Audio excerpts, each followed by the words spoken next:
Chacomon's dad here. It's been a while since I made a video. I've been really busy at work lately, and so I know, and as you guys know, we all have our lives outside of collecting, whether it's Pokemon, sports, action figures, whatever it is. So today I got my coffee, and I'm going to show you guys a little bit of what I do. So let's head on out. Also, guys, if you can, leave a comment too. What do you guys do for work? What kind of job you guys have? I work as a supervisor in food safety for an agriculture company. I visit harvesting crews, do food safety inspections to make sure everything is up to code and that we were harvesting correctly. And also, if you don't have a job, if you're younger, what kind of hobbies do you have? What do you like to do? You like to ride bikes or build skateboards or whatever it is, skateboarding. I used to customize my skateboards and go to the skate park all the time as a kid. Leave it in the comment section. Let me know what you guys do. What's your job? What you guys have as a hobby.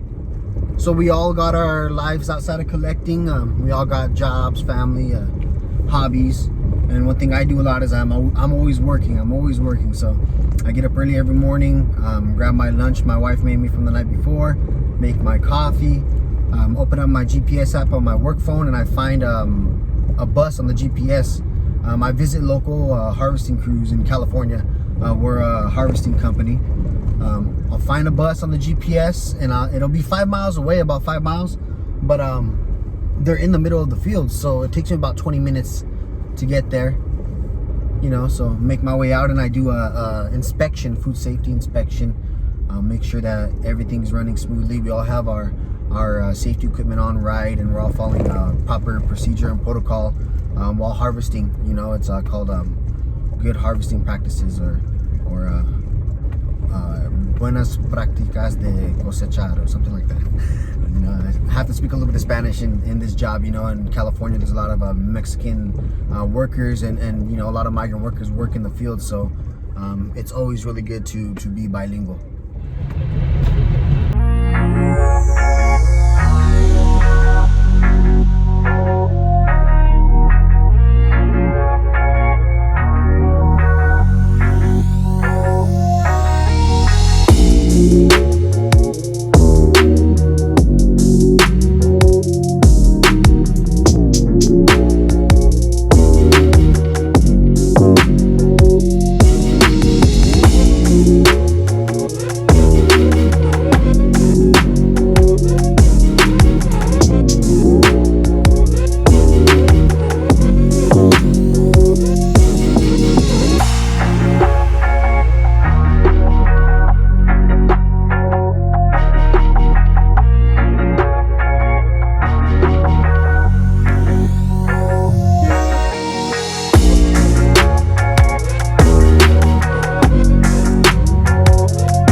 my handy overshoes, guys, so that we don't get wet when entering the field. So I'm gonna throw these on real quick. Always gotta stay dry and keep yourself protected from the elements. Make sure there's no dirt in this one. So here's one of our trailers. We usually have them painted the same color. We use the gray, and my grandpa has patented colors: Oseguera green, Oseguera yellow. That's the name of the company, Oseguera. Right here we always got the yellow rims, so I just got to do a quick equipment inspection, make sure that everything looks to be in working order. A lot of times these caps get dented, and if they're too dinged, I got to report it, because the cap can fall off and grease can fall, and we don't want the grease falling in the product. Always got to keep food safety first. Make sure that there's no mud in the brakes, because that can cause brake damage. No damage on the wood. V-boards fine. Got the canastas here, the baskets, the totes. Everything seems to be good. Now let's go. Actually, you know what? I'm gonna go take a look at the portables in the bus.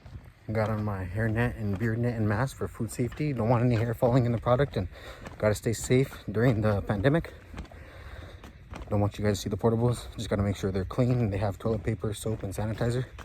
And then we'll go inside and check out the field.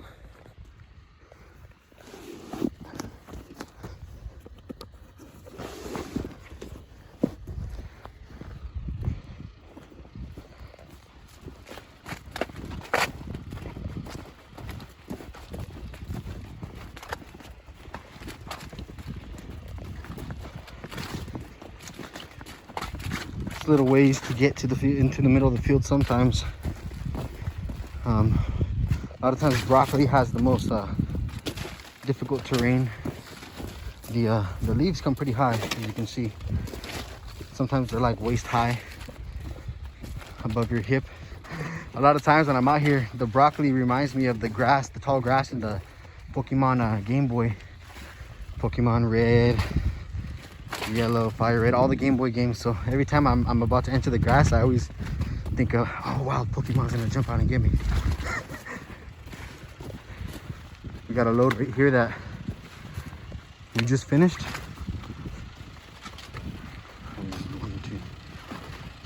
12 pallets of broccoli. He's just tying down the load tarp and putting on the V-boards. We're gonna pull this out, and our semi driver is gonna, our truck driver is gonna connect to it and take it to the cooler. And as that's being done, we have the other tractor driver ready set up for the next load. We try to keep it production going at all times, but at the same time we want a good compromise between production and quality, because you can't always go too fast, because then you're gonna do it at the expense of your quality. So a lot of things to think about out here. Main thing, like I said, safety first. We're gonna be safer around here, around all this equipment. So let's take a closer look. The broccoli has to be between, I think it's 5 to 6 inches in diameter. And as long as it's nice and green and fresh, you harvest it and throw it up on the tray, on the tables. And up here, they're actually, no, they're being florets. They're floreting the broccoli. Okay, that's what it is. Broccoli florets. They fill up the basket. They put it on the roller belt behind them, and it just gets pushed down to the end, and the loader just stacks it up. Everybody has to be wearing their hair nets, beard nets, masks, gloves, aprons, leggings, sleeves. The food, it cannot touch clothing. The product cannot touch anything else besides the clean supply that we have with the harvest one. Alright guys, so we're on our way out. A couple other things that we did. We went up on the machine, inspected some of the knives, the cleanliness of the machine. Check the paperwork. Sign the paperwork. Always got to sign the paperwork. That's pretty much about it, guys.